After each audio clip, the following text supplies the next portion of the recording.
Sawadee-ka, we're so happy you could join us for Newsline. We're broadcasting live on NBT, Radio Thailand FM 88, and on NBT World. It's Tuesday, December 23rd, and you're with me, Sandra Han Utsaha.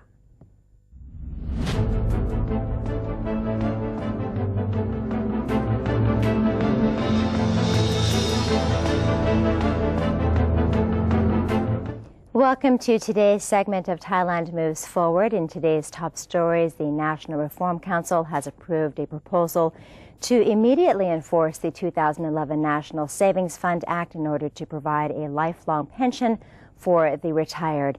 And now on to today's headlines. Prime Minister Prayut Chan-o-cha has left for China for a two-day official visit.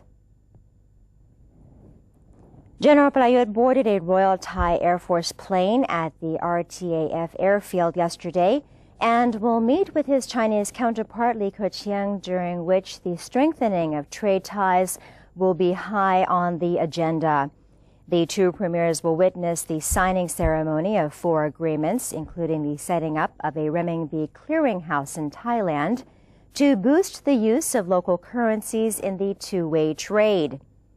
Earlier last Friday, both General Prayut and Mr. Lee chaired the signing ceremony in Bangkok of a cooperation agreement on the construction of the long-awaited dual-track railway in Thailand. It is believed the issue would be again raised during their meeting in Beijing. Government agencies are prepared to hold numerous events and activities during the upcoming holiday period in order for the public to enjoy the plethora of New Year's gifts sponsored by the state. As its New Year's gift to the public, the Royal Thai Army is prepared to execute a total of 16 plans that center on improving safety and security during the holiday period. According to Army spokesperson Colonel Sirijan Ngathong, these plans include raising the security levels in all areas and the setting up of 243 land and sea-based service points to assist tourists. The service points will be erected in front of military camps and on major transportation routes from December 27th to January 4th. Air Chief Marshal Parachin Chantong, the Minister of Transport, presided over the opening ceremony of the project in Phuket, under which operators of watercraft that service tourists can turn in deteriorated or substandard life jackets for new ones. The scheme, held with the aim of improving the safety of tourists, is being hosted by the Marine Department. Meanwhile, the Ministry of Public Health has inaugurated a longer-term project aimed at increasing public access to health care. 30,000 teams of family doctors will start work under this scheme on January 1st of 2015 to proactively tend to the well-being of members of the public. The Ministry of Defense has organized a campaign dubbed Happiness for Thais from the Army as a New Year gift for the Thai people. Deputy Prime Minister and Defense Minister General Prawit Wongsuwan said after presiding over the opening ceremony that the campaign consisted of 3 major projects under which 51 tasks would be completed. The 51 tasks included increasing safety measures in major areas, including the Deep South, career development, identifying water resources for drought-stricken zones, medical services, entertainment, and transportation development, among others.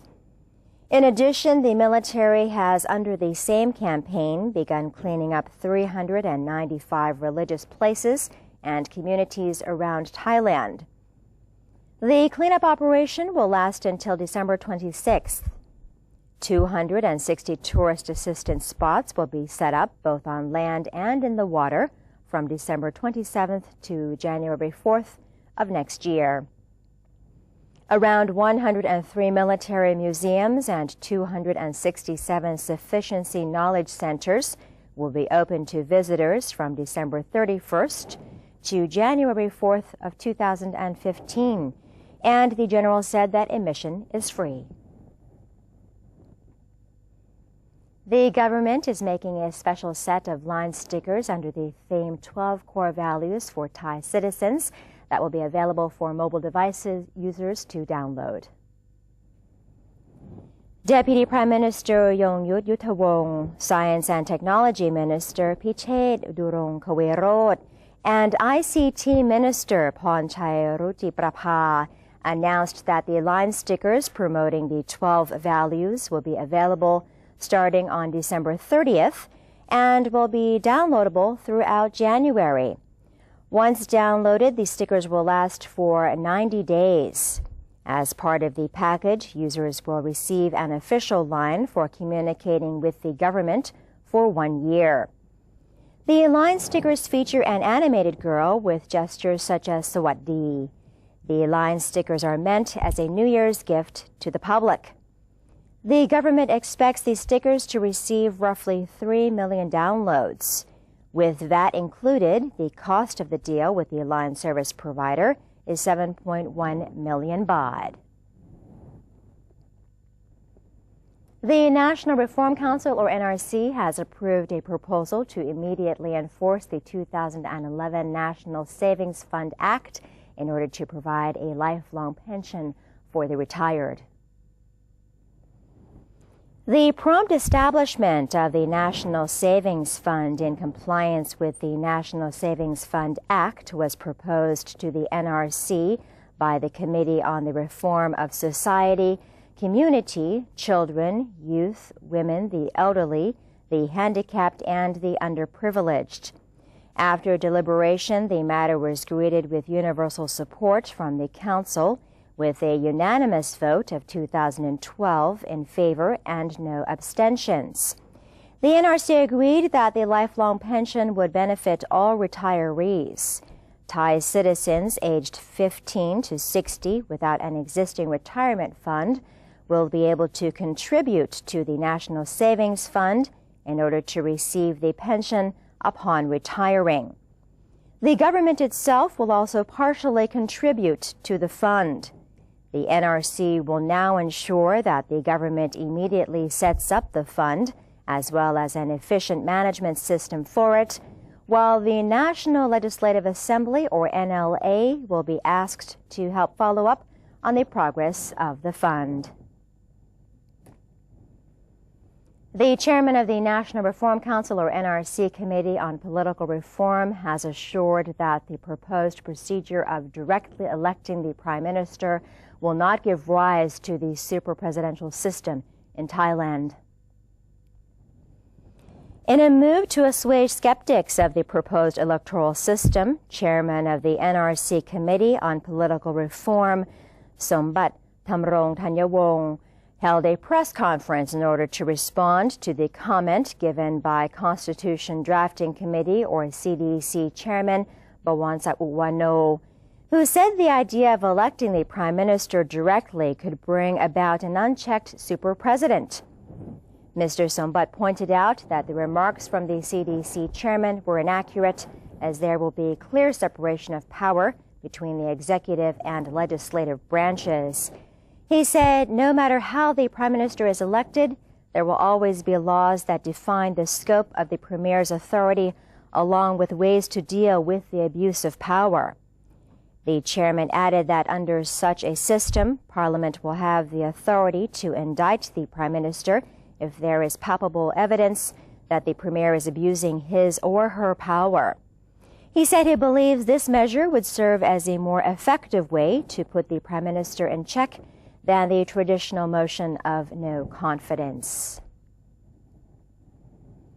The Ministry of Foreign Affairs and other government agencies are organizing a memorial event entitled 10 Years On, Remembering the Indian Ocean Tsunami, to be held on December 26th to 27th in the Gorba district of Phang Nga province, in remembrance of victims of the tsunami disaster which struck southern Thailand 10 years ago. The remembrance ceremony is aimed to reflect on the disaster and the many lives that were sadly lost. And Kuniranut Trajakwanit has more for us.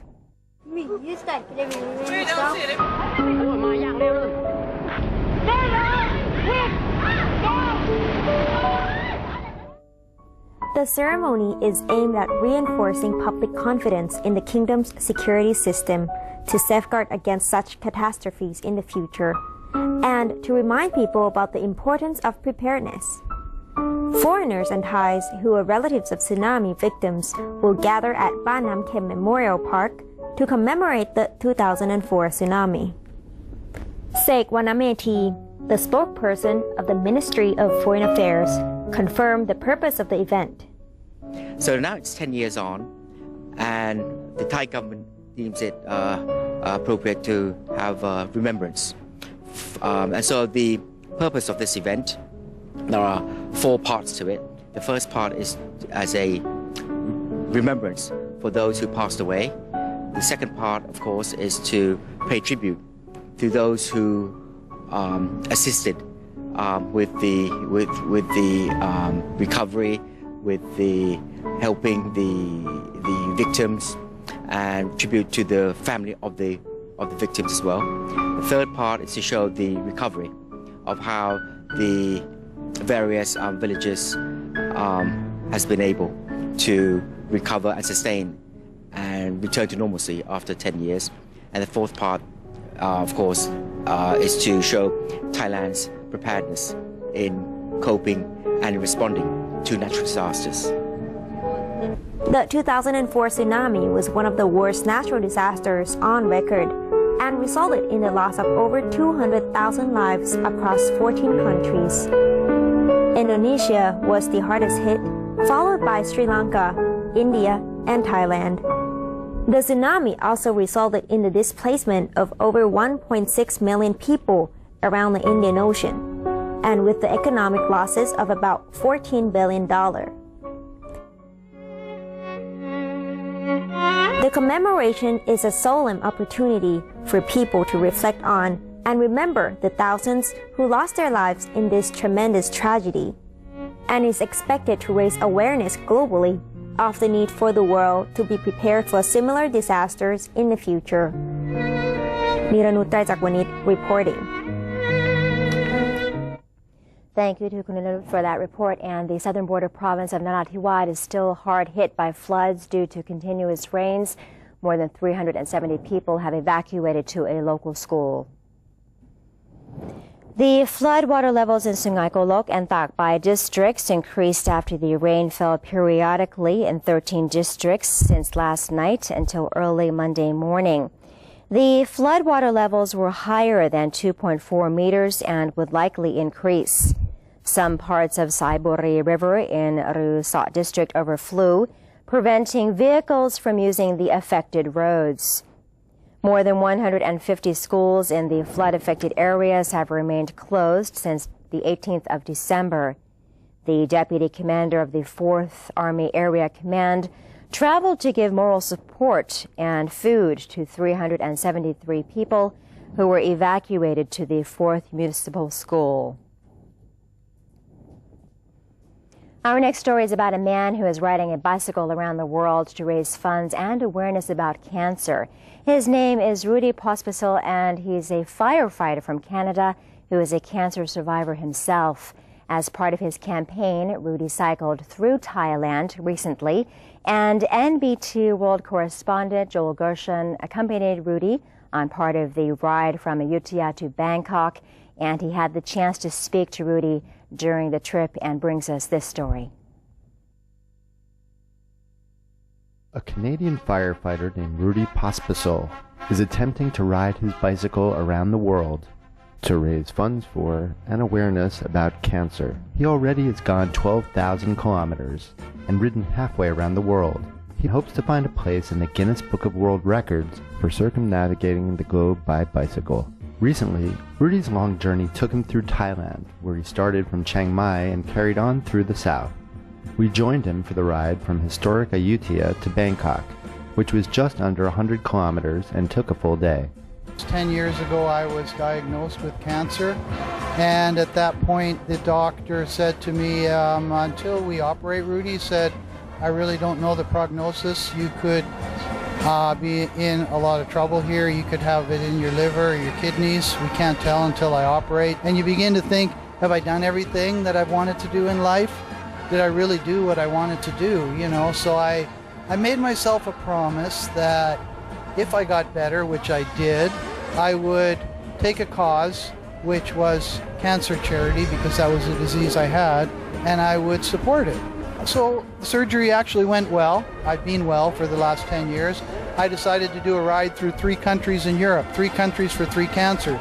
And it was so successful and so great that people said to me, well, keep going, Rudy. We're enjoying reading your story. People that had cancer were following me. And so I changed that little 3 countries to 30 countries for 3 cancers.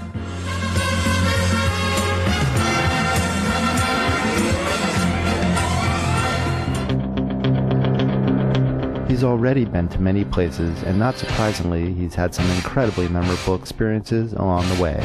He says he especially enjoyed his time in Thailand. Most people who's either been to Thailand, want to go to Thailand, or know somebody that's been to Thailand. I hope to tell them how beautiful this country really is and how nice the people really are here. It was a long ride, but for an important cause, and although the cyclists may have been hot and tired by the end, it was an inspiring mission. I heard that Rudy was riding around the world and coming through Bangkok from Ayutthaya for charity to raise money for cancer. So we put a good group of people together with the help of Andrew and Smiling Albino there. And the ride from Ayutthaya to Bangkok is a really, really nice one. So I didn't want to miss the opportunity to do it. And it's 34 degrees right now, so it's really hot. But it was a beautiful ride, and we got some really cool riders from all over the world. And everyone's having a really good time. After Rudy makes it through Thailand, he will continue through Malaysia and on to Singapore. For those who are interested in his journey, or to find out where in the world he is, you can visit his website at www.firefightercycle.com.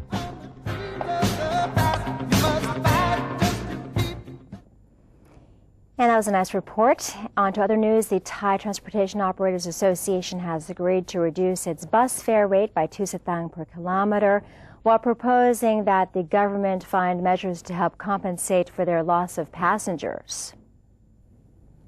Director General of the Department of Land Transport, Thirapong Raprasert, met with President of the Association, Suchinda Chachai, on the possibility of reducing the fare rate after petrol prices have significantly dropped.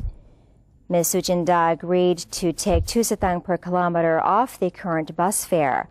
However, she proposed that the government help compensate for the loss of passengers as a result of tough competition from low-cost airlines and van services. One such measure could be the reduction of the minimum number of service trips to match the demand. Ms. Suchinda also said that the price reduction would likely take effect after the New Year holidays, thanks to the lengthy process of bus schedule adjustment. Director General Thirapong said he would present the meeting results to the Transport Ministry today for consideration. And that's the end of today's edition of Thailand Moves Forward. Before we take a quick break, here's a look at the exchange rates and commodity prices.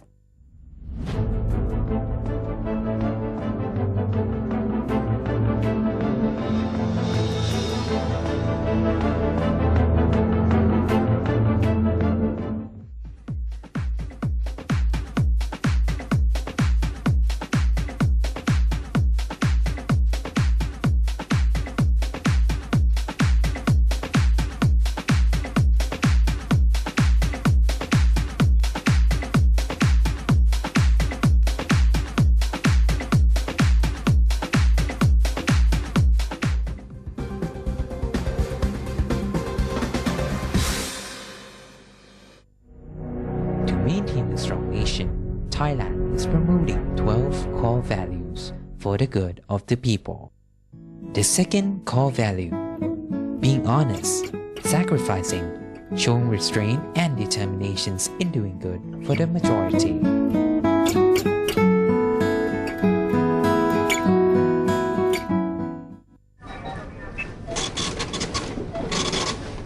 How could you do that to me? Stop it! Huh? Don't you get it? I don't need you anymore. Enough! We're through. There's someone else in my life. Say no to the past. bring your own bag. Say no to plastic. Faithful Buddhists are invited to donate to the building of a huge Buddha statue known as Praputta Metta. It's to be constructed at Tepratan Temple, Soidao, Jantaburi. With a 20,000 baht donation, the donor's name will be engraved on the foundations of the statue. Those wishing to contribute may make their donations at the Royal Thai Embassy or at the Consulate General in each country, 7-Eleven convenience stores and stores with counter service signs, Rung Thai Bank, Siam Commercial Bank or Bangkok Bank. Please contact the phone numbers shown for more details.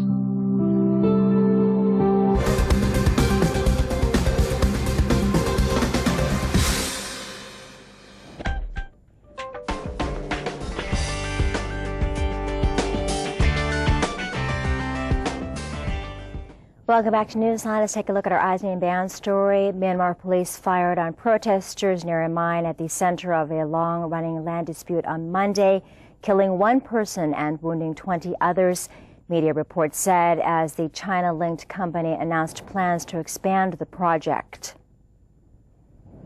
A Myanmar television station and website, the Democratic Voice of Burma, said that one person was killed during the protest near the Latpradung copper mine in central Myanmar.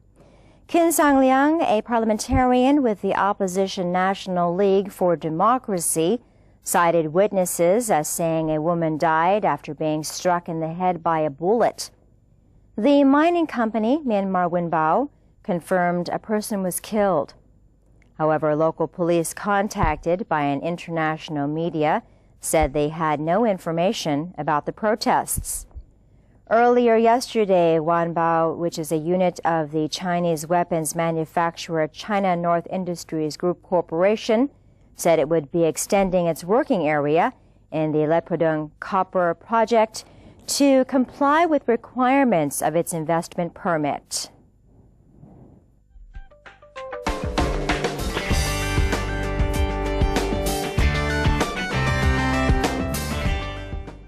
And elsewhere in the world, the sight of two men dressed as a horse and a sheep suspended high above the streets of Tokyo surprised passersby on Sunday.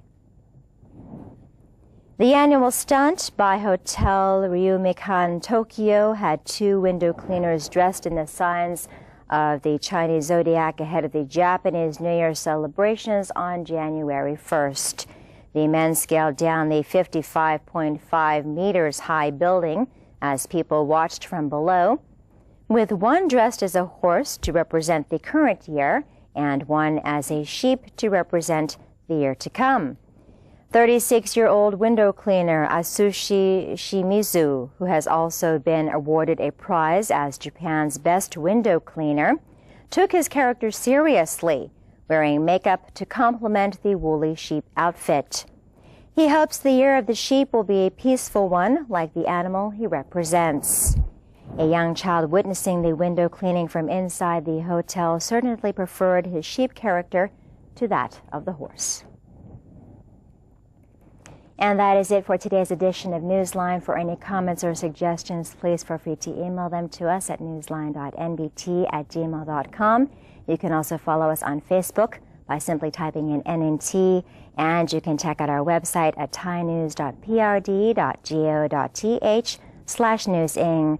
We're saying goodbye today with some beautiful sights of Jason National Park in Lambang Province. Have a wonderful day. I'm Sandra Han Utsaha. Sawadee ka.